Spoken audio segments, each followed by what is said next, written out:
पहाड़ों की सुबह की पहली किरणों के साथ चलिए सुनते हैं एक नई कहानी फ्रॉम द हिल्स के साथ, जहां हर घाटी, हर गांव कुछ कहता। नमस्कार। आज हम बात कर रहे हैं उत्तराखंड के टिहरी बांध पर।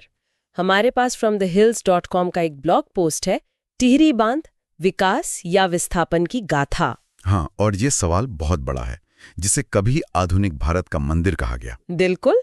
तो क्या ये वाकई विकास का प्रतीक है या फिर विस्थापन की एक बहुत बड़ी दर्दनाक कहानी? यही समझने की कोशिश करेंगे।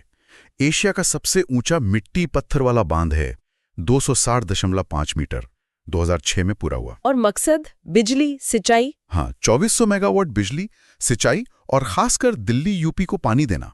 तो हम इसके इतिहास, तकनीक, विस्थापन, विवाद, इन सब पर बात करेंगे। तो शुरुआत कहाँ से करें? इतिहास से। ये विचार आया कब? देखिए, सोच तो पुरानी है।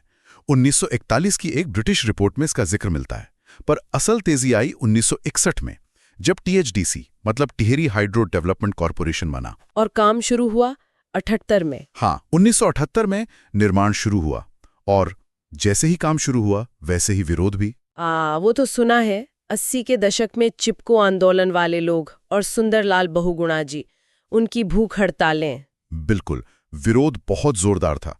फिर 1991 में उत्तरकाशी में भूकंप आया। ओहो, उससे तो चिंताएं और बढ़ गई होंगी सुरक्षा को लेकर। बढ़ी, मामला सुप्रीम कोर्ट तक भी गया, पर खैर कोर्ट ने याचिका खारिज कर दी और निर्माण चलता रहा। और फिर 2006 में पहला फेज चालू हो गया, और इसके साथ ही पुराना टिहरी शहर, 100 से ज्यादा गांव, वो सब झील में समा गए। कितनी बड़ी बात है ये।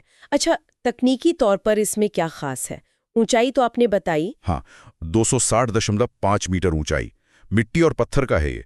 इसकी क्षमता पानी रोकने की वो करीब 3.5 अरब घन मीटर है। और बिजली? डिजाइन में 1000 मेगावाट तो है ही, साथ में 1000 मेगावाट पंप स्टोरेज भी है। फायदा पश्चिमी यूपी की सिंचाई को और दिल्ली NCR को पानी। लेकिन एक बात और, ये भूकंप वाले जोन में है। हाँ, जोन 4 में, मतलब भूकंप के लिहाज से ये एक संवेदनशील इलाका है। और इसी से जुड़ा है विस्थापन का मुद्दा। कितने लोग प्रभावित हुए? आंकड़ा क्या है? आंकड़ा काफी बड़ा है, करीब 9758 परिवार, 100 से ज्यादा गांव। 100 से ज्यादा? हाँ, जिसमें पुराना टिहरी शहर भी शामिल था। हाँ, पूरा ऐतिहासिक टिहरी शहर। और सिर्फ गांव नहीं, करीब 4200 हेक्टेयर खेती की जमीन, 1100 हेक्टेयर जंगल, सब डूब गया। इतनी बड़ी कीमत, तो मुआवजा क्या मिला? क्या वो काफी था? यहीं पर एक बड़ा सवाल है। 90 के दशक में औसत मुआवजा 1.5 से 2 लाख रुपए प्रति परिवार था। 1.5 से 2 लाख आज के हिसाब से तो ये हाँ बहुत कम लगता है ना। और ये सिर्फ पैसे की बात नहीं, सोचिए 300 साल पुराना टिहरी बाजार, वो आज वाटर स्पोर्ट्स हब है। सेम मुखेम जैसे मंदिर, उन्हें हटाना पड़ा। ये लोगों के लिए सिर्फ घर या जमीन खोना नहीं था, ये तो पूरी संस्कृति, पहचान, सब कुछ उजड़ने जैसा था। बिल्कुल। लोगों ने बताया कि वो अपने घरों के देवदार के दरवाजे तक नहीं बचा पाए। कुल देवता की तस्वीरें सब पीछे छूट गए। जाहिर है विवाद भी बहुत रहे होंगे।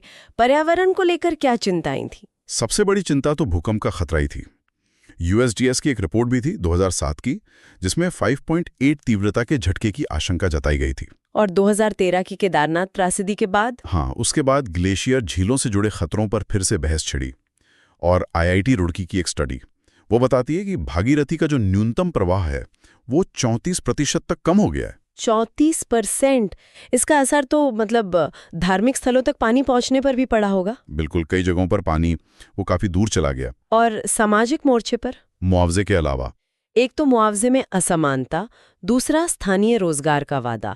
THDC में आज भी देखें तो करीब 77% तकनीकी कर्मचारी वो बाहर के हैं। तो स्थानीय लोगों को उतना फायदा नहीं मिला। इतना नहीं मिला जितना शायद उम्मीद थी। और इसका असर लोगों के मानसिक स्वास्थ्य पर भी पड़ा है। एम्स ऋषिकेश की एक स्टडी है। अच्छा, क्या कहती है वो? वो बताती हैं कि विस्थापितों में PTSD मतलब पोस्ट ट्रॉमेटिक स्ट्रेस डिसऑर्डर, वो सामान्य आबादी से लगभग 2.5 गुना ज्यादा है। 2.5 गुना? ये तो बहुत ज्यादा है। हाँ, एक विस्थापित ने कहा था कि अपनी मिट्टी की खुशबू अब बस सपनों में आती है। ये दर्द बयान करता है। दिल दुखाने वाली बात है। अच्छा, इनके पुनर्वास के लिए नई टिहरी बसाई गई थी ना? हाँ। वो कितनी सफल रही? कुछ हद तक सफल, कुछ हद तक नहीं। 4000 से ज्यादा फ्लैट्स बने, पर आज भी उनमें से करीब 40% खाली हैं। 40% खाली? क्यों? कई कारण हो सकते हैं। शायद लोगों को वो माहौल रास नहीं आया या रोजगार की कमी। पर्यटन बढ़ा है, झील किनारे फ्लोटिंग हार्ट्स, जेट स्की, ये सब है। पर उसमें स्थानीय लोगों को कितना काम मिला? आंकड़ों के हिसाब से करीब 12%। ज्यादा नहीं। हाँ, और सांस्कृतिक रूप से भी देखिए, टेहरी लेक फेस्टिवल होता है, लोक नृत्य होते हैं, पर जो असली जागर जैसी परंपराएं थी वो धीरे धीरे वो खत्म हो रही है। हाँ, लुप्त हो रही हैं। तो इतने सालों बाद क्या कहें, वरदान या अभिशाप, दोनों पलड़े कैसे हैं? देखिए, वरदान वाले पड़े में बिजली है, करीब 1800 मेगावाट यूपी दिल्ली को जा रही है।